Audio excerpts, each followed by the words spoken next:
네, 안녕하십니까. 요거는 우리 8장 보험과 연금에 대해서 우리가 그 문제를 같이 풀어보도록 하겠습니다. 그 1번을 보시게 되면 뭐뭐는 질병, 사고, 장애, 사망 등으로 개인이 이제 위험에 처했을 때 보험금 지급하는 거니까 이제 생명보험이라고 보시면 되겠죠. 그 다음에 그 화재, 도난, 사고 같은 재산상 손해는 이제 당연히 손해보험이라고 보시면 되겠습니다. 자, 그 다음에 2번 볼게요. 그 2번 보시면은 보험 가입자가 상해 또는 질병으로 인하여 2번 통원 치료 시에 발생한 의료비를 보험에서 보상해 준다.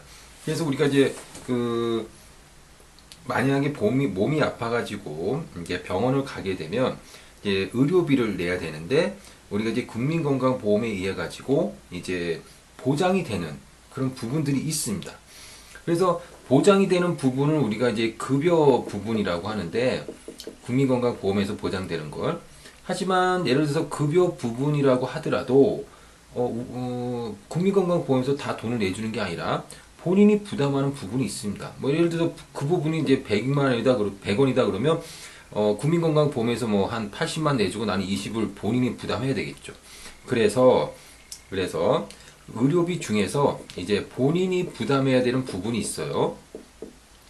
이건 이제 우리가 본인 부담금이라고 하는데, 이 본인 부담금과 그 다음에 국민건강보험에서 보장해주지 않는 그러한 의료비가 있습니다.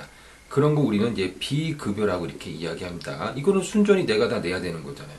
그러니까 결국은 내가 요 부분, 본인 부담금과 비급여 부분은 국민 건강을 통해서도 보장을 해주지 않고 내가 내야 되는 돈이다 이렇게 보시면 되고, 이 부분에 대해서 그 실손 의료 보험을 들게 되면 보장을 해준다라는 겁니다. 이게 바로 이제 실손 의료 보험이라고 보시면 되겠고요.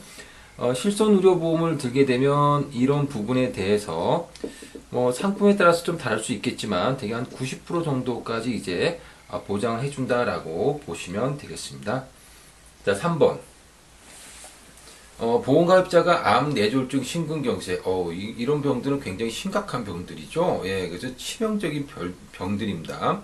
그래서 이런 병들에 우리가 이제 그 걸렸을 때 보험금을 받을 수 있는 보험은 뭐냐? 그래서 이걸 우리는 CI 보험이다 이렇게 이야기를 합니다. CI 보험. 그래서 뭐 우리가 CI 보험 같은 경우는 앞글자만 딴 거죠. 그래서 CI라고 이렇게 이야기합니다. 근데 이제 이 CI 보험 같은 경우는 이제 그 병으로 이제 내가 보험금을 받을 수 있는 그 병의 그 인정 범위가 좀 좁기 때문에 뭐 받기가 조금 쉽지가 않다 이렇게 알려져 있습니다. 예를 들어서 암에 걸렸어 그러면 암에 걸렸으니까 당연히 받겠지라고 했는데 그것도 이제 세세하게 뭐 암의 크기가 몇 센치 이상이 돼야 되고 어쩌고저쩌고 뭐 이런 게 좀 그 인정할 수 있는 범위가 좀 좁기 때문에 받기가 뭐 녹록지는 않다라고 이렇게 알려져 있습니다. 자, 4번 볼게요. 연금 상품은 크게 세액공제 혜택을 받을 수 있으나 연금 수령 시 과세되는 뭐뭐뭐와 그 다음에 세액 공제 혜택 없지만 연금 시 이자 소득세가 면제되는 뭐뭐뭐로 나눈다라고 했는데요. 우리가 크게 이제 세제, 적격, 과세, 연금 상품이 있고요. 그 다음에 세제, 비적격, 비과세, 연금 상품이 있다 이렇게 보시면 되겠습니다. 그래서 세제 적격 과세라고 하는 것은 뭐냐면 거기 문제에서 나와 있죠. 문제 보면 세액공제 혜택을 받을 수 있지만 연금을 수령할 때는 세금을 내야 된다 이런 얘기입니다. 그러니까 내가 이런 상품에 들게 되면 일단 상품을 들었을 때는 세액공제 혜택을 받을 수 있지만 정작 내가 이제 그 나이가 들어서 연금으로 이제 받았을 때에는 연금 소득이 생기잖아요. 이때는 세금을 내라 이런 얘기입니다. 연금 소득이 생겼으니. 이런 상품 같은 경우 대표적인 게 연금 저축이라는 게 있고요. 그 다음에 이제 세제 비적격 비과세는 요거 같은 경우는 이제 내가 세액공제 혜택을 받을 수는 이제 없지만, 연금을 실제로 이제 수령을 할 때는요, 이제 이자 소득세, 세금을 내지 않아도 된다. 뭐 이렇게 보실 수가 있겠습니다. 그래서 이제 요거는 이제 크게 두 가지로 이제 나눠 볼 수가 있겠습니다. 그래서 세제 비적격 비과세는 세액공제 혜택을 받을 수는 없지만 지금 현재 상품이 가입해도 나중에 연금을 받을 때는 소득세를 안 내도 된다 이런 얘기입니다. 이런 거는 이제 대표적으로 연금보험 같은 것들이 있습니다. 자, 그 다음에 이제 5번을 보도록 하겠습니다. 5번은 변액보험에는 크게 세 가지가 있다라고 했는데, 뭐, 거기 보니까는 뭐, 인출이 가능한 대신 원금 보장이 되지 않는다라고는, 그 변액보험 뭐가 있느냐? 이건 이제 변액 유니버설이라고 하는 게 있습니다. 변액 유니버설. 그래서 이제 이 유니버설이라고 하는, 단어가 이제 들어간 이유가, 그 인출하고 납입을 할 때 좀 유연성이 있기 때문에 유니버설이라고 이렇게 이름을 붙였습니다. 그래서 거기 문제에서 나와 있듯이 보험료를 갖다가 자유 납입 및 중도 인출이 가능하다라는 말이 나오잖아요. 그래서 이제 이런 보험 우리는 변액 유니버설 보험이다라고 볼 수가 있겠습니다. 자, 그 다음에 6번. 공적연금은 뭐뭐와 그 다음에 특수직 연금 뭐 이렇게 있는데, 여러분들 우리가 기본적으로 이제 연금하면 생각나는 게 무슨 연금입니까? 국민연금. 예.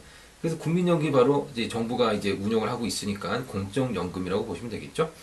그다음에 특수직 연금은 뭐 공무원들을 위한 연금, 공무원연금, 선생님들을 위한 연금, 사학연금, 군인들을 위한 연금, 군인연금 뭐 이런 게 있습니다. 자, 7번.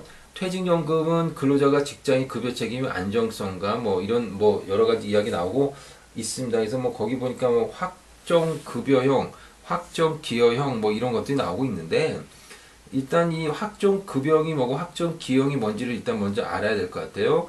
그래서 이 문제가 보니까는 14번에 좀 나오고 있네요. 그래서 14번을 먼저 좀 보시면, 14번에 보면 퇴직연금 중 회사가 매년 연간 임금 총액의 일정 비율을 적립하고 근로자가 적립금 운영하는 방식은 뭐냐라고 물어봤는데, 어쨌든 우리가 그 퇴직금 같은 경우는 크게 두 가지로 볼 수 있습니다. 확정급여형, 확정급여형은 우리는 DB형이라고 이렇게 이야기를 할 수 있습니다. 그 다음에 확정기여형이라고 있는데, 요걸 이제 DC형이라고 보시면 되는데, 이제 확정급여형이라고 하는 것은요, 회사가 책임을 지는 거죠. 그래서 회사가 책임을 진다는 이야기는 우리가 이제 퇴직금을 회사가 적당한 어떤 금융기관을 선정해가지고 알아서 굴려주고 정해진 어떤 수익을 챙겨주는 겁니다. 정해진 금액을 지급해줘요. 그 문제는 없겠죠.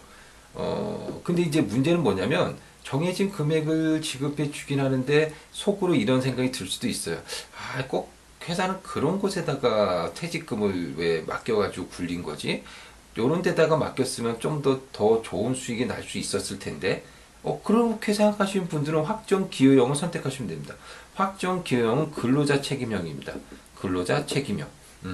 그래서 근로자 책임형은 운영 결과에 따라서 좀 이제 수익이 이제 달라질 수가 있는 거죠. 예.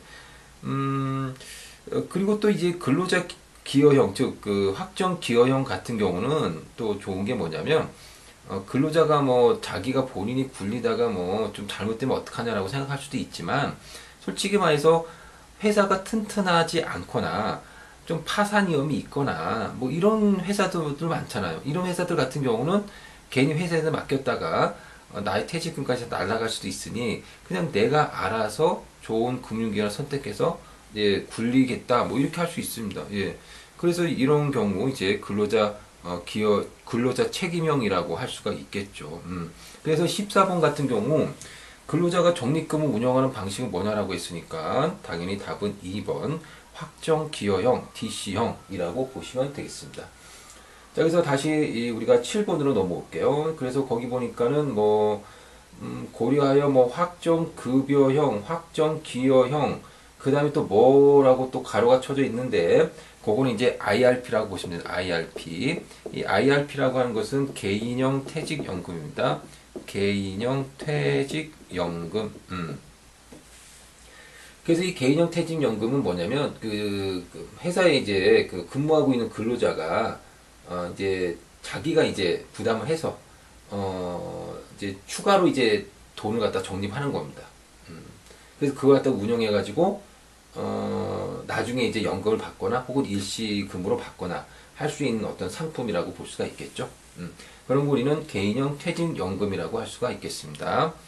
자, 그냥 8번 보겠습니다. 8번 뭐뭐란 고령자가 주택을 담보로 뭐 주택담보로 뭐 노후생활 자금을 연금처럼 받을 수 있는 거는 당연히 주택연금이죠. 예, 그래서 8번의 답은 주택연금입니다. 자, 그 다음에 9번 볼게요. 사회보험에 해당하지 않는 것은 그랬습니다. 우리가 이제 사회보험이라고 하는 것은 아까 우리 국민들이 꼭 반드시 들어야 되는 어떤 그런 보험들이 있잖아요. 국민연금도 있고, 국민건강보험도 있고, 그 다음에 산재보험도 있고요. 뭐, 그래서 이런 것들이 사회보험인데, 연금보험은 그냥 개인이 알아서 드는 거니까 이것을 사회보험이라고 보기는 어렵겠죠? 그래서 답은 2번이 되겠습니다. 자, 10번. 실손의료보험에 대한 설명으로 바르지 못한 것은 그랬습니다. 실손의료보험이라고 하는 것은요, 내가 아파가지고 병원에 갔다. 그러면 아까 설명드렸듯이, 본인 부담금과 그 다음에 비급여 부분의 한 90% 정도를 이제 실제 들어간 비용을 보장해 주는 겁니다. 실제로 들어간 비용을 보장해 주니까 실비보험이라고 하는 거죠. 근데 10번에 3번을 보니까 의료기관 의용 시 보험에 가입할 때 정해진 보험금을 받는다라고 했거든요. 정해진 보험금이 아니라 이제 의료비가 많이 들어가면 많이 주는 거고, 뭐 의료비가 적게 들어가면 적게 주는 거고, 실제로 들어간 비용만큼을 부담해 준다 이런 얘기입니다. 그러니까 10번에 바르지 못한 거니까 3번이 답이 되겠습니다. 자, 11번. 일반적인 건강보험. 여기서 말하는 건강보험은요, 우리가 매달 내고 있는 국민건강보험이 아닙니다. 국민건강보험료 여러분들 매달 내시죠? 근데 그걸 말하는 게 아니라, 그냥 보험사에서 그냥 개인들에게 판매하는 건강보험을 말합니다. 우리가 매달 내는, 회사 다니면서 매달 내는 그 보험료는 이제 국민건강보험이라고 볼 수가 있겠죠. 그래서 건강보험에 대한 설명으로 이제 바르지 못한 것은 그랬는데요. 다들 바른 내용을 적어놨지만 3번 같은 경우 중복 보장하지 않는다라고 했는데 건강보험은 중복 보장이 가능합니다. 그래서 A 보험사에도 들고 B 보험사에도 들고 여러 보험사에 들어가지고 뭐 돈을 많이 타낼 수도 있다 뭐 이런 얘기입니다. 자, 12번.